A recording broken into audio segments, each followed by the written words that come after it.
Okay, good morning.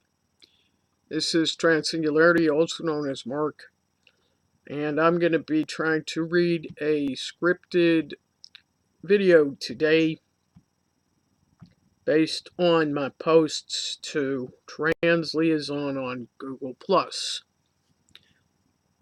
Starting the reading of the first of two posts, which are, the second one is an expansion of item 3 of the first post. And I begin. I've just posted to my two written blogs an outline that describes an overall set of recommendations I have had for a long time. Sadly, in my attempting to post them in the form of a traditional outline, the spacing got badly skewed, making them still hard to read in the blog posts, as I have still left them. Good luck trying to read them, though, on the blogs. Transsingularity on WordPress. That's in parentheses I have on WordPress, and Transsingularity on Blogger. They are the basis for this. Now, what this is an overview sort of model to propose toward fellow spokespeople and leaders in the connected trans community, such as there could be said to be one. In order to be able to protect and achieve important gains better, the model toward which the connectable trans community should strive are basically as follows. And this is the broad overview here. 1. Within the connected trans community. 2. Between the connected trans community and unconnected trans individuals. 3. Between the connecting trans community and the general, typically cis, public. 4. Between the connecting trans community and the medical and other important professional sectors. And 5. Between the connecting trans community and the government. Okay. So, returning to item 1, within the connected trans community, sub 1, form a system for analyzing news content and getting it systematically and swiftly to people who need to hear about it. Make sure nobody gets left out of specifically vital information loops. 1 sub 2, learn and teach or train others how better to listen to people one doesn't feel confident about. Also learn and teach or train others how better to be able to occupy the vicinity of other trans contingent members who likewise don't feel at all confident about yours. What I should have put in here also is to discover the proper manner in which to speak to or around such people, whether it's because they are forbidding and they will shut you down, shut you out, or whether it's because they are skittish and they may shy. They may just shut down and stop affording you necessary warnings or negative feedback about things you might have been doing wrong until it's too late, and without a safety valve, they will only correct you through painful aggression only at that point. That's one of the things you got to worry about with that. The harm it inflicts on them is inevitably much worse, of course. I'm not trying to complain in that state. Or skittish people who will find a reason to run away, leave you holding your information undelivered. To give 3 examples, but you have to discover the proper methodology for interfacing with specific types or specific sources of people when your aim is to communicate to them. And you might not be sure if they're willing to entertain you or to listen to your message. And I'm going to have to add that to this writing here. Hopefully, I won't forget. So, yes, learn and teach or train others about how better to how to listen to people and how to approach them without their becoming threatened, defensive, or resistive when you know that this information is to help them, so they don't think that you're just holding forth or indulging yourself at the expense of their time because you just want to hear yourself talk or use them as a sounding board or be condescending. And I'm embarrassed that I left that out because that might be the most important thing that I'm stating here. And I continue to state that this is a tough job, but it's the only way to get past extant barriers to the mutual communication necessary to unite the so far still distant respective contingents in the trans community, even the connected trans community. Okay. So 1 sub 3, we're still on the connected trans community. As the communication skills and confidence levels described in 1 sub 2 increase, eventually form structured workshops in which members of various known non-intercommunicating contingents could form structured efforts to overcome these gratuitous remaining barriers. And as examples of various pairs of relative contingents that historically have been reported as resisting intercommunication, I have listed transgender people at differing levels of transitioning, or one could include also here differing degrees to which their respective transition processes at the same stage would have taken for the individual. Somebody who transitioned beautifully versus someone where they still have a lot of residual tells despite really hacking away at it. Now, the second one is the disconnect between the as yet completely untransitioned versus those who have begun transition at whatever stage, wherein the respective difference has a political component as well as one of presentation, namely that an untransitioned trans person is currently in a position of tending to stand to have been viewed as possibly remiss, non-dutiful, almost a traitor to the community.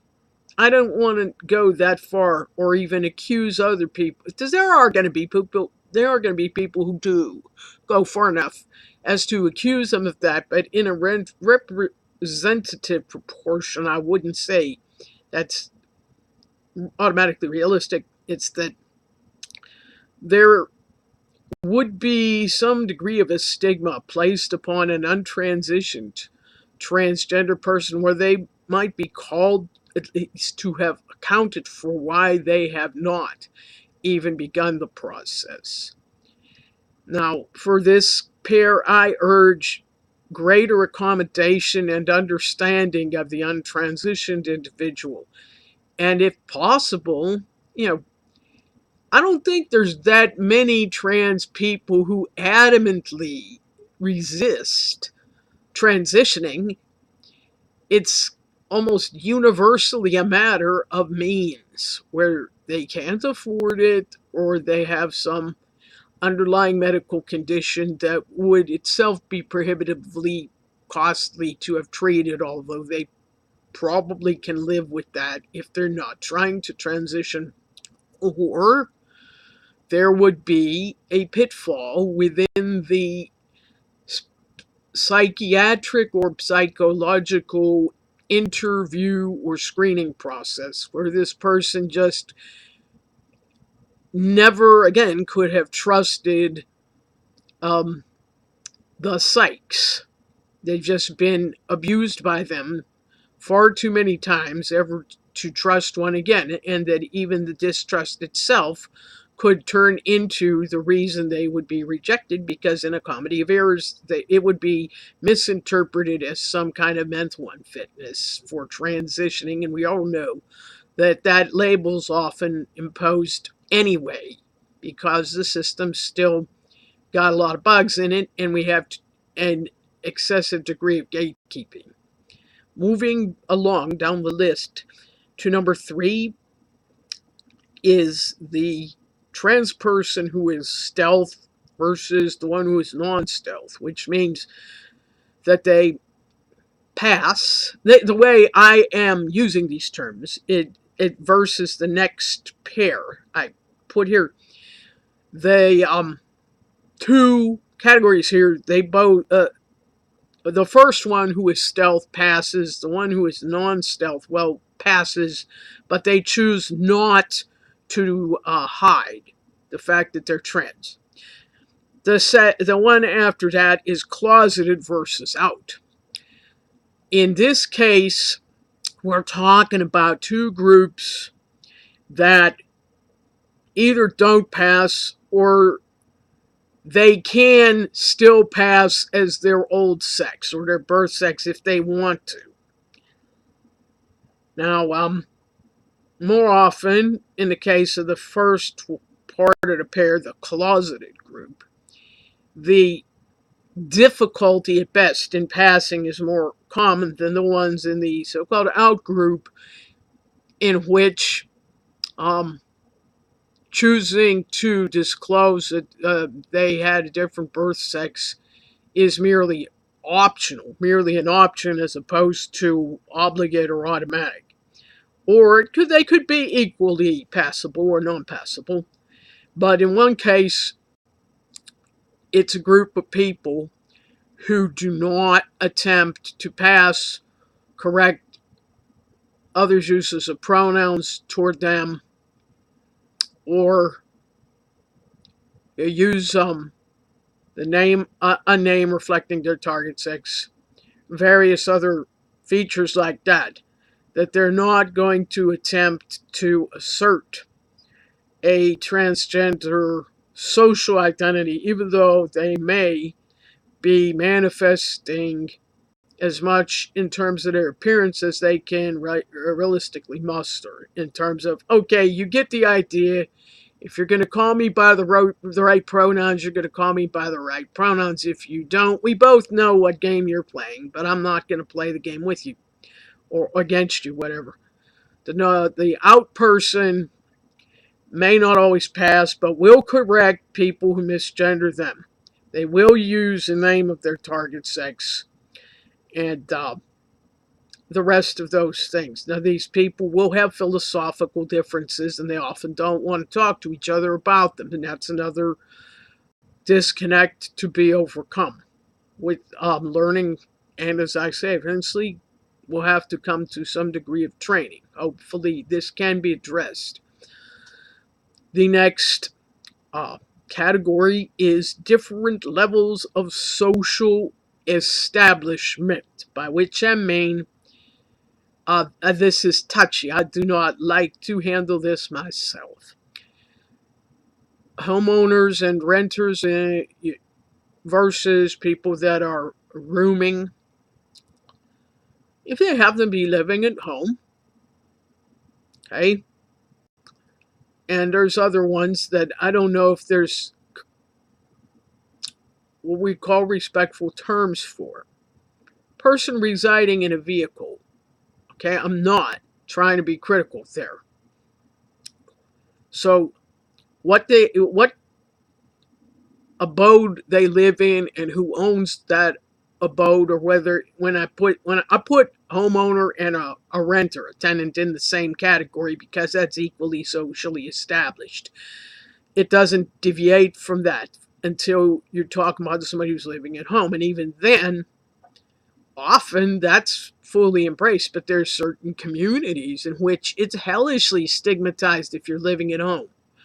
I don't even want to describe the kinds of discrimination that the other people in the neighborhood will apply to a person of that status. Or it might be utterly familiar to you as a listener. And there's other markers of social establishment, such as whether you are employed, whether you are employable, and some other things that I don't want to really touch on that can really get a person stigmatized, other than just the fact that they are also transgender. In fact, sometimes these things can even eclipse the fact that you're transgender. And they'll be perfectly happy with the fact that you're transgender, but they won't associate with you for any of these other things. The next category is one that's obviously acknowledged, and it's not one that I know particularly much about myself. But to mention it, it's that of people of color versus majority people. And I don't know what the best terms to have used there would have been, but I just picked the ones that looked to me like they would have been the most respectful. And that one is relatively complex. It involves people on, I'm going to venture to say, both sides really don't know enough about the people on the other side. And speaking for, I would be a member of the majority people, I have to say definitely I don't know enough about the experience, political or otherwise, of the people of color to be able to make meaningful statements on how to bridge communication gaps between my sector there and theirs, or vice versa. Perhaps that's something I should research more and report on whenever I do get some more confidence in my knowledge. The next category I list is different economic levels. Different economic levels matters to the degree of how much a person can contribute versus how much they may have to seek from an outside source in order to do whichever aim they wish to do, whether it's transitioning or whether it's becoming a communicator to help the cause. That's the direct effect of an economic level, but the other one is the cultural one, whereby they're likely to be living in different districts of a city. And the affluent one is going to have one standard of culture, and the effluent or non-affluent one is going to have a different set of customs. And these can radically clash when they come into contact with one another. There's a further barrier that there is cultural resistance, primarily on the part of the affluent communities, that they generally accept that they've got a so-called hegemony or implicit privilege not to recognize the cultural values of the non-affluent communities. The non-affluent communities sometimes succumb to these disposals.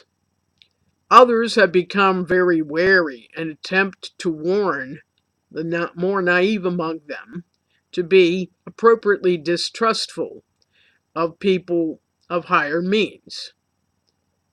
This is a subject I truly do know a lot about. And if I sound like I'm an anti-snob, you might be a little bit right. This doesn't mean I automatically dislike people who are affluent. Sometimes they can be naive about certain things too, and just need to be educated, and in a supportive way. I'm going to have different tones depending on my level of knowledge of these. If there's one that I know a lot about, I'm going to speak a little more boldly. The next category I list is that of the disabled versus the not disabled, and you could break down disabled into those who are physically disabled versus those who are um, earning a disability income because of a diagnosis that was psychological or psychiatric. There's often hostility on the part of physically disabled people against those whose disability diagnosis is based on the word of psychiatric physicians or clinicians. This is an intense source of rejection and conflict, and that's a difficult fence to climb over or to build a bridge over. So that's one there. And I think these people are, I'm talking about the ones that get usually frowned upon, are an important group to consult because they are witnesses to extreme stigmatization and ostracization. They don't have time to be anything but hyper prudent because they get shut down, they get slammed before they even open their mouths because they're already branded before they enter a gathering. You get out of here, you're not wanted. My next category of dichotomy is that of the two directions, namely MTF versus FTM. FTM is at the disadvantage of being the newcomer to transitioning, and some of their processes are still less advanced or less perfected than those for the MTF. Conversely, the MTF contingent will warn the FTMs that at least the hormone that the FTMs take is very effective and reliable, and usually is enough to take care of the job that it does. Whereas for the MTF, the hormone portion of their treatment is much less efficacious to do what it is called upon to do and must often be supplemented by numerous surgical procedures, especially to the face, which are, of course, incredibly painful, dangerous, and expensive. MTFs may also already suffer from the genetic male pattern baldness. When an FTM gets that, upon taking testosterone, for him, hair replacement is not dictated to maintain his gender recognizability. He can afford to walk around bald-headed and still not be clocked for it.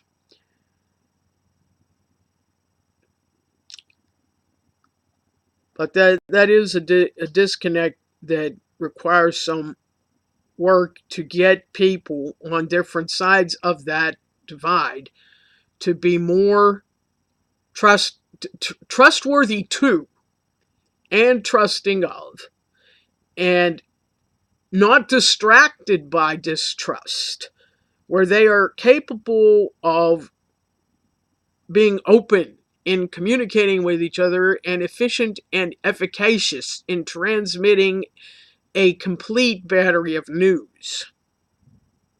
This is sort of where we all have to learn to be soldiers here, to suppress our sort of preoccupation with resentment or non-trust, what kind of little slur the other person is likely to be about to throw at us at any given moment without notice. The next category pair that I list is what I have termed medical Luddites versus Tumblr solipsists, also known as, respectively, True Scum versus Too Cutes. And that's a particularly steep divide. I'm going to go back to the traditional names, the True Scum. They have the, I'm going to have to say, well-earned reputation as being very stiff and closed-minded and difficult. And I'm not sure they can be sort of brought away from that. Too Cutes, I don't think they have that problem. What those people have is they are distracted to an almost intractable degree that they interrupt themselves continually while talking, and it doesn't even register to them that they are doing that. They have a tendency to talk a mile a minute. They scorn the use of scripts when posting a video, when filming a video. And you try to pin down their train of thought so they can re-examine any given part of it. They don't want any part of that. That's why I have used the term solipsists. One of the reasons I have used the word solipsists in description of this particular contingent. But I think many of them, if you can just first get their attention, get them to listen a little bit, they might pick up a hint of, oh, maybe what that person said about me just there said about me to me is true. Gee, I wonder how that could really apply. And then they go back to their ongoing soliloquy about, well, I bought some new placemats for my table today, and oh, look at these little cartoon dogs on them. I saw a dog on a cartoon yesterday while I was looking at my phone, and then I almost got hit by a car that hit mine because I was looking at my phone. But what the heck, that was so interesting, I couldn't stop myself. They just keep getting lost in the rolling ramble. And then something else will throw it back to them. That person today was so serious and trying to tell me that I have some kind of problem. I still, and after it comes back about 100 times, then they might try starting looking a little bit harder for it, and then maybe you can bring it up to them again. So I don't see these people as being quite as necessarily resistant as the True Scum group, who are very dogmatic and superior and unapproachable, and eventually might form their own separatist group from the rest of the trans community ultimately, as far as I can arguably predict or conjecture. The next pair of dichotomies I list is that of the binary versus the non-binary. And that one that one itself is a spectrum, because while gender itself can be expressed as a spectrum from 100% masculine to 50-50 masculine and feminine to 100% feminine, there's also a sort of spectrum between whether you are as masculine as you could be as an FTM, as feminine as you could be as an MTF, versus the degree to which it's a mix of the two. It's how you structure the math. The main disconnect between those is that binary is more traditional and it leans toward the True Scum ethos, whereas the non-binary is more novel and it speaks to the notion that even gender itself is more artificial and cultural than traditional belief systems would have led one to have believed. And that once we reified gender as an immutability, that was what opened the door for its institutionalization as this ridiculous legal assignment of what you are. Doesn't matter what you really are, what we're assigning you to be recognized as is going to be legally imposed upon you, which is oppression. And that's my attachment to the non-binary argument. Now, where I can be binary about myself, my views is that if I do have to identify in a binary or nor system, that I demand to choose which of the two poles I will accept or embrace. And the one I choose is the male pole because I've always felt like a male. The next one is among MTFs, whether or not they have elected to have gotten the bottom surgery, and the argument by those who got the bottom surgery that this made them more valid as trans people, and the counter argument by those who did not get the bottom surgery that it's nobody's business and that it didn't matter.